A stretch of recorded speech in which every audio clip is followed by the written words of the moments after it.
वाचताना एक फार फॅसिनेटिंग वाटायचं, ते म्हणजे गेरिला टॅक्टिक्स, म्हणजे गनिमी कावा.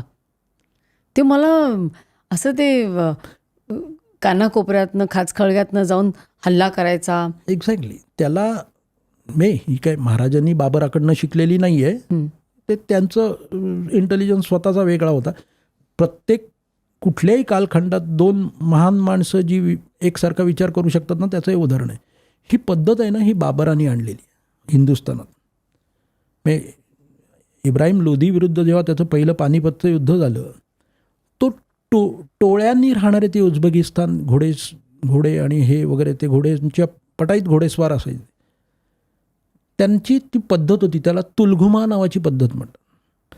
ते समोरासमोर भिडत नाहीत, कारण त्यांची ताकद नसते. ते छोट्या छोट्या तुकड्यांमध्ये शत्रूच्या सैन्याला घराडा घालून लांब अंतरावरनं येऊन ते एकाच वेळेला वेगवेगळ्या फ्लँक्सवरती हल्ले करायचे. त्यामुळे शत्रूचा गोंधळ उडायचा. इब्राहिम खान लोधीकडे त्यावेळेला 1.5 लाख सैन्य होतं, ज्याच्या तुलनेत बाबराकडे फक्त 25 का 30,000 सैन्य होतं. पण तरी बाबराने त्याचा पराभव केला, कारण इब्राहिम खान लोधी तोफखाना वगैरे सज्ज ठेवून उभा राहिला युद्धभूमीवरती, पण बाबर समोर आलाच नाही ना त्याच्या. ती ही तुलघुमा जी पद्धत आहे, त्यालाच आपल्याकडे महाराष्ट्रात महाराजांनी त्याचं हे करून गनिमी कावाजे, की ते वेगवेगळ्या बाजूनी हल्ला करून आणि हे करून हे करायचं. मला ते सांगण्याचा उद्देश हे की हा जो काय प्रकार आहे ना, आता शिवाजी महाराजांचा जर वंश तुम्ही तपासायला घेतलात तर ते असं म्हणतात, म्हणजे आहेत कागदपत्री त्याचे उल्लेख, ते सिसोदिया वंशीयच होते. म्हणजे महाराणा प्रतापचा जो वंश आहे राजपूत उदयपूरच्या, तोच वंश आहे तो. त्या वंशातला एक पुरुष सृजनसिंह नावाचा, तो महाराष्ट्रात आला. काय प्रॉपर्टीच्या ह्याच्यामध्ये आणि ह्याच्यामध्ये त्याच्या वाट्याला काही आलं नसेल. पूर्वीच्या काळी ज्यावेळेला असे मोठमोठी राजघराणी फुटायची, तर त्यावेळेला ते काही जण आपला वेगळा मार्ग निवडायचे ना, की आता आपल्याला दुसरीकडे कुठेतरी जाऊन आपल्याला, कारण आपल्या ह्याच्यात काही आपल्याला नाही आहे फारचं. तो त्या घराण्यातनं आलेला आहे. म्हणजे भोसले हे राजपूत सिसोदिया वंशीय राजपूत आहेत, कारण ते राज्याभिषेकाच्या वेळेला त्यांनी ते बोनाफाईड करून घेतलं ना. कारण नाहीतर त्यांना राज्याभिषेक म्हणजे करताना ते महाराजांना आवश्यकता नव्हती. माझ्या मते, माझा अभ्यास असा सांगतो की त्यांना काही ते आवश्यकता नव्हती. ते आहेतच राजा. मग त्यांनी का म्हणजे असं स्वतःला हे म्हणजे मंत्रीपद काय करून राज्याभिषेक का करून राज्याभिषेक राज्याभिषेक का करून घेतला ह्याची परत एक बऱ्याच अभ्यासकांनी आपापली मतं मांडलेली आहेत. चुकीचं कोणाचंच नाही आहे. पण मला जे एक वाटतं की शिवाजी महाराज एक राज्यकर्ता आणि एक सेनापती, एकाच नाण्याच्या दोन बाजू आहेत. ते सतत प्रत्येक गोष्टीचा या दोन्ही दृष्टिकोनातून विचार करतात. त्यामुळे राज्याभिषेक हा करण्यामागची त्यांची भूमिका, मगाशी जे मी सांगितलं 1672चं जाबिता खचच्या वेळेचं, त्याच्यानंतर 1674ला डायरेक्ट राज्याभिषेक आहे. आता औरंगजेबाला जर खालती ओढायचा असेल तर तो काय म्हणून ओढणार? त्याच्या प्रदेशावरती हल्ले बिल्ले केले तर तो माणसं पाठवेल ना. एवढं त्याला पेटवून उठायला आणि स्वतः यायला काहीतरी सबळ कारण पाहिजे ना. मग ते सबळ कारण शिवाजी महाराजांना राज्याभिषेक करून घेण्याची आवश्यकता नाही आहे राजा म्हणून. संस्कृतमध्ये एक श्लोक आहे, न अभिषेको न संस्कारः सिंहस्य क्रियते वने विक्रमार्जित राजस्य स्वयमेव मृगेंद्रता. वनामध्ये सिंहाला कोणी अभिषेक किंवा संस्कार करायला जात नाही. स्वतःच्या अंगभूत सामर्थ्याच्या बळावर त्याला आपोआप राजा ही पदवी मिळाली असतं, तो असतोच राजा. शिवाजी महाराजांचं तेच आहे.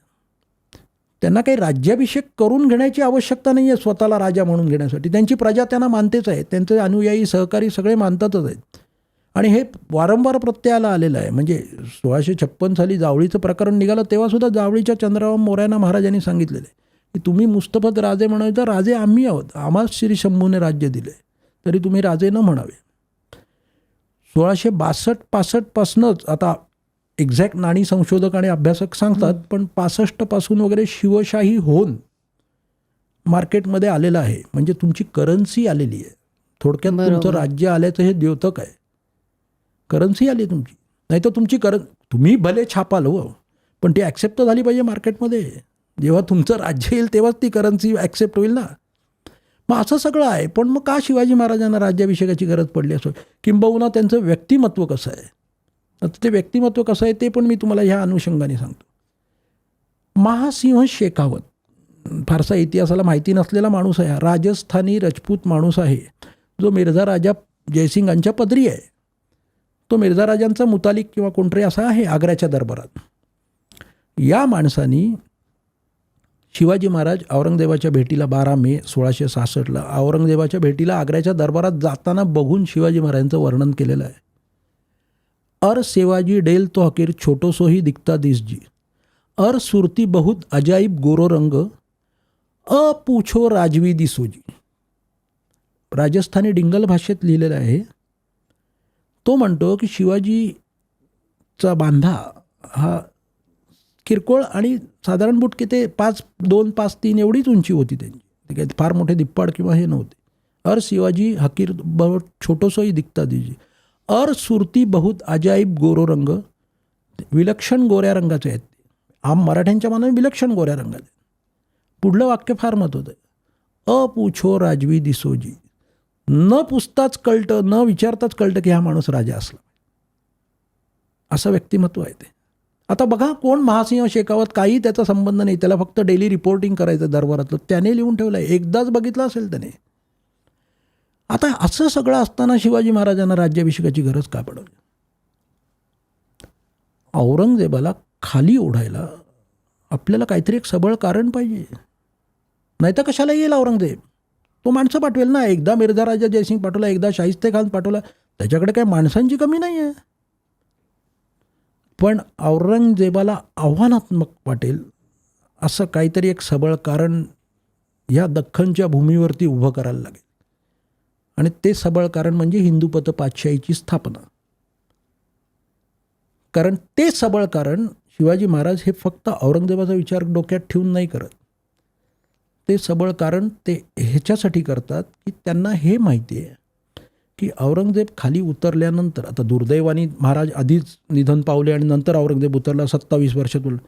पण महाराजांना हे माहिती आहे की ज्या वेळेला आपला औरंगजेबाविरुद्ध लढा सुरू होईल त्यावेळेला तो असा 2-4 महिने, 6 महिने, 4 महिन्यात नाही संपणार. आणि त्यावेळेला मिर्झा राजांची ट्रिक आपण नाही वापरू शकणार की आलो आलो शरण आलो. कारण त्याला माहिती आहे आता आपण काय आहोत. ते आपण परत परत उठून उभे राहतो म्हटल्यानंतर तो आपल्याला ठेवणारच नाही. तर त्यामुळे त्याला खाली खेचायचं असेल तर हिंदूपत पातशाहीची स्थापना, ते सिंहासन 32 मणाचं सिंहासन त्यांनी सजवलेलं होतं. तर ते करत असताना हा लढा वर्षानुवर्ष चालत राहील. कदाचित माझ्या मृत्यूनंतरही चालू राहील. कदाचित नाही, राहीलच. मग अशा वेळेला माझ्या सैन्याला, माझ्या प्रजेला, माझ्या सहकाऱ्यांना, माझ्या अनुयायांना आणि माझ्या वारसांना हा लढा पुढे चालू ठेवण्यासाठी जे काय अस्मितेची गरज लागेल. कशाच्या बळावर लढणार तुम्ही? समजा शिवाजी महाराज गेले. आता बघा ना तुम्ही, 1680 साली जर राज्याभिषेकाच्या आधी राज्याभिषेक झालाच नसता 1674 आणि 1680 शिवाजी महाराज निसर्गधाम निजधामाला गेले असते, काय झालं असतं? कशाच्या बळावर लढणार मराठी? काहीतरी एक हे पण आज आपण काय म्हणतो की माझा देश, माझं राष्ट्र, काहीतरी टोरी आपण आखून घेतलेली आहे ना. एक आपली अस्मिता, एक अस्मिता, एक आपली अस्मिता, एक स्वाभिमान की ह्याच्यासाठी सैन्य लढतं. ते काय लढतं? झेंड्यासाठी लढतं ना. ती झेंडा एक कापडाची वस्तू आहे, पण ती अस्मिता असते ना. त्या अस्मितेसाठी लढायला पाहिजे. आणि मग ती अस्मिता म्हणजे बघा, त्यांनी फक्त औरंगजेबाचा नाही विचार केला आहे मानसिक, त्यांनी आपलाही विचार केलेला आहे. आणि ह्या सगळ्या म्हणून मी म्हणतो काय की राज्यकर्ता शिवाजी आणि सेनापती शिवाजी हे दोन तुम्ही डिफरंट करूच शकत नाही. आणि हिंदूंच्या इतिहासात तरी किमान अभ्यास करता असा अद्वितीय माणूस मिळत नाही की जो दोन्ही आहे. राज्यकर्ते होऊन गेले पण त्यांचे सेनापती वेगळे असायचे, युद्धभूमीवर लढतात. आजसुद्धा आपल्याकडे काय असतं? राष्ट्रपती असतो, तिन्ही सैन्याच्या दलांचा प्रमुख असतो राष्ट्रपती. त्यामुळे युद्ध छेडण्यापूर्वी राष्ट्रपतींची सही आवश्यक असते. राष्ट्रपती जेव्हा सही करतात तेव्हाच युद्ध छेडलं जातं. पण हे तिन्ही सैन्य दलाचे हे राष्ट्रपतींना सल्ला देतात की नाही आता मस्ट आहे, थोडक्यात सही करा. शिवाजी महाराजांचे हे दोन्ही हे त्यांच्या ताब्यात आहेत, राज्यकर्ता म्हणून पण आणि सेनापती म्हणून पण. ते अद्वितीयत्व आहे. त्यांच्या अष्टप्रधान मंडळात सेनापती आहे, सैन्याचा सेनापती आहे, नाही असं नाही, पण डिसिजन मेकिंग हीच आहे. इथेच त्यांचा क्लॅश होतो प्रतापराव गुजरांशी. प्रतापराव गुजरांना त्यांनी सांगितलेलं होतं की बेहलोल खाना सफे मिटविणे, साफ करून टाका त्याला, म्हणजे थोडक्यात मिळाला युद्धात तर मारूनही टाका. त्या बेहलोल खानाला प्रतापराव गुजरांनी सोडलं, युद्धात पकडलं कोंडीत, त्याने अर्जव केली.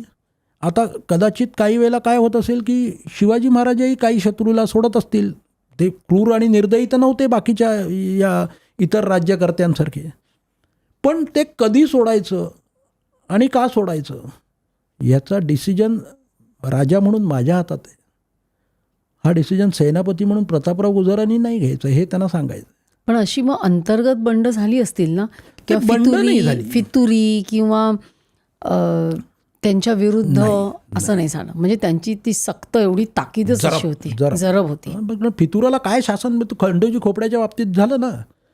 आता परत एकदा तुम्हाला मी सांगतो की फितुरी म्हणजे काय, तर तो तुमच्या ह्याच्यात राहून तो जर शत्रूसाठी काम करतोय, किंवा जर अफजल खानाच्या वधाच्या वेळेला झालं ना, म्हणजे तो अफजल खान ज्यावेळेला चालून आला, मगाशी मी म्हटलं तसं की आपण 350 वर्षानंतर बघतो, त्यामुळे आपल्याला ते वाटतं की अरे काय मस्त मारला ना प्रतापगडच्या बाहेर. पण त्यावेळेच्या लोकांना ते फार मोठं संकट वाटलं होतं ना, स्वतःच्या लोकांना सुद्धा.